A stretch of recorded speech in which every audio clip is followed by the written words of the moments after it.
భక్తులు వినాయక నిమజ్జనాన్ని నిరాటంకంగా ఆనందోత్సవాలతో జరుపుకునేందుకు అధికారులు సూచించిన మార్గదర్శకాలను తప్పనిసరిగా పాటించాలని నాగర్ కర్నూలు జిల్లా కలెక్టర్ బాదావత్ సంతోష్ అన్నారు.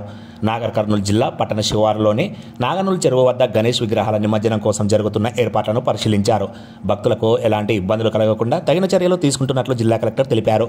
చెరువులో నీటి మట్టం పెరిగినందున భక్తుల భద్రతకు ప్రాధాన్యత ఇస్తూ కట్టుదిట్టమైన బారికేడింగ్ ఏర్పాటు చేయాలని కలెక్టర్ అధికారులను ఆదేశించారు.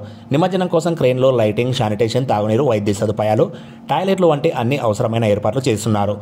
పోలీసులు, ట్రాఫిక్, రెవెన్యూ, మత్స్యశాఖ, అగ్నిమాపక శాఖ అధికారులు తమకు కేటాయించిన విధులను సమర్థవంతంగా నిర్వర్తించాలని కలెక్టర్ సూచించారు. వినాయక నిమజ్జనానికి వచ్చే వాహనాలను ఆటంకం లేకుండా రోడ్లపైన గుంతలను మరమ్మతులు చేయాలని మున్సిపల్ కమిషనర్ ఆదేశించారు. విగ్రహాలను నిమజ్జనానికి తీసుకొచ్చేటప్పుడు ప్రజలు జాగ్రత్తగా ఉండాలని, ఎలాంటి పొరపాట్లు చేయకుండా చూసుకోవాలని ఆయన భక్తులను కోరారు.